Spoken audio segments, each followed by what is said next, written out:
Hey, how you going? I thought I'd take the opportunity to talk about a few of my personal Gretsch guitars.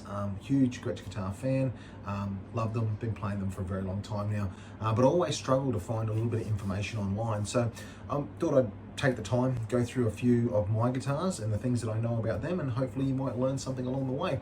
But I thought I'd start with something special today. First guitar off the rank, probably the guitar that's probably most precious to my heart, and it's this bad boy right here. It's a Gretsch G6126TCC. So it's a Chris Cheney from the Living End in Australia. It's actually his signature model guitar. So where do we start with this thing? I think the first thing we need to talk about is how this guitar comes packaged. It comes in the most swankiest case you've ever seen. It's a big bad boy white Western case. So before you even get it out of the box, it's just phenomenal. So what is it? So the story goes that Chris was playing his White Falcons for quite some time. They had to go into the shop to get their work done on them. And during that period, he brought out his old anniversary guitars, which he used through the self-titled album tours. And really enjoyed playing them so much that he liked the body size. It was a bit smaller body size and they just made it so much easier to play. So when he got into talks with Fender and Gretsch to make his own signature model guitar, he wanted to have the feel of the anniversaries, but then also the look of his White Falcons. And that's where you end up with this beast of a guitar right here, which is technically, I guess, with all things aside, it's an anniversary that's dressed up to be a White Falcon. So that happened back in 2008, so that was the 125th anniversary of Gretsch guitars. And rumour has it that there was only 25 of them made on that very first run. I have heard rumours that there was 2 runs, but on the very first run there was only 25 of them made. From what I could tell from looking online and whatnot as well, there was a couple of prototypes that went to Chris off the bat. They had different decals and whatnot. I think there was a smaller decal on the pick guard, and they weren't finished in a nitro finish. I think they were finished in something else. So they weren't like an aged white. They were quite a bright white guitar. So I'm not too sure. I think he maybe has 2 prototypes before he actually got his main one. But if anybody knows, please chime in and tell me.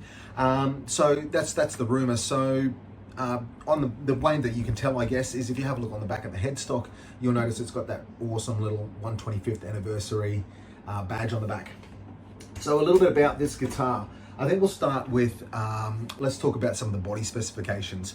So it is a Fender Gretsch, so it's a post-Fender Gretsch. So what they did is they switched from a 5-ply top back to a 3-ply top. So this one has a 3-ply maple top and a 5-ply maple sides. The bracing throughout is 59 trestle bracing. It has a U-shaped neck with an ebony fretboard as well. Falcon headstock stands out, so to speak. And also it has the neoclassical inlays down the side as well. It has the biggest difference compared to like a normal White Falcon. I mean, White Falcons have this gold sparkle. The Chris Cheney signature model has silver sparkle. And I have to say the hardest thing about this guitar is playing under lights because of the silver sparkle. It has black dot inlays. And if you have a bit of a glance down the side here, I'm sure it's quite hard to see. It's really hard to see the dot inlays, but then with the thumbnails on the top as well. I guess it just goes to show you what kind of a player Chris really is. You've got to really know your fretboard to be confident playing under stage lights with this bad boy. So it is a 25-inch scale on this one, so anniversary size, 16-inch body as well. But the difference, and this is the big difference between just buying an anniversary and getting this custom shop one here, is it's got a deeper body. So a standard anniversary has a 2.5, if I'm not mistaken. This one has a 2.75-inch deep body, so it's quite a deep guitar. That's probably the biggest difference. If I now move into some of the electronics with this bad boy, we'll start at the top and we'll work our way down. So it has some Spurzl locking tuners. These are nickel ones. The next one is the nut. So it has a Delrin self-lubricating nut as well. So you'll find this kind of material on a lot of the Bryant sets of guitars.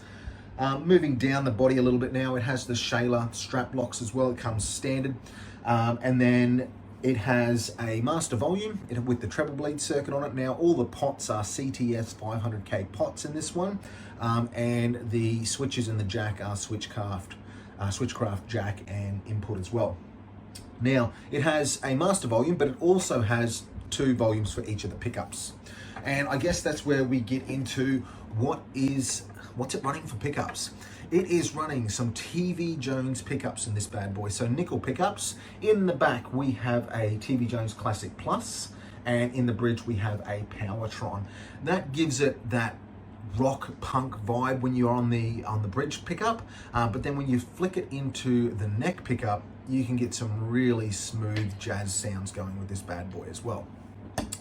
For the bridge, it has an Adjustomatic Gretsch bridge, with an ebony bass on it. It does have that classic rattle, so the wire across the bridge, you do have to press it down a little bit to stop that rattle. I have thought about replacing that a little bit, but for the most part, it serves its purpose, so I'm pretty happy with it.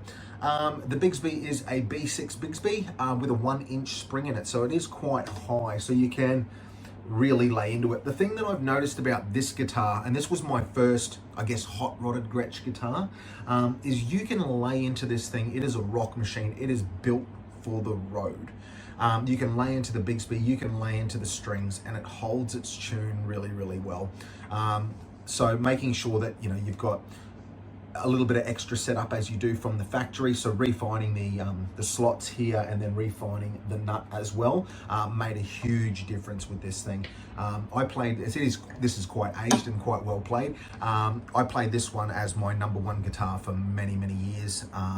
And now I bring it out on any of those special occasions. You might have seen it recently, the Coffin Rockers and I did 6 videos of the Living End.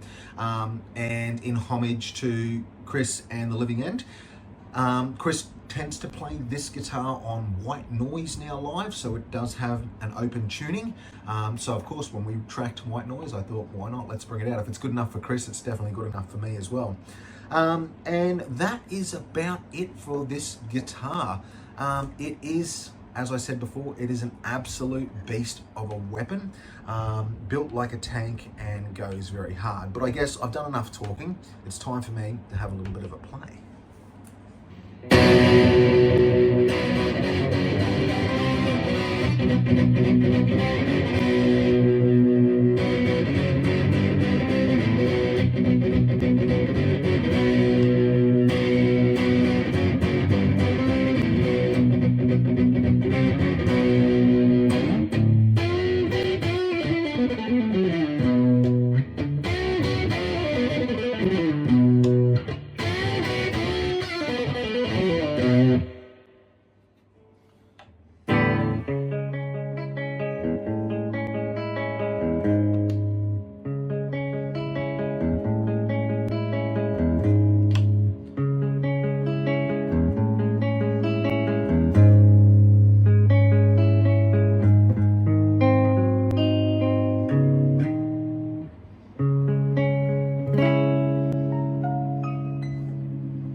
The Cheney Sig. Enjoy.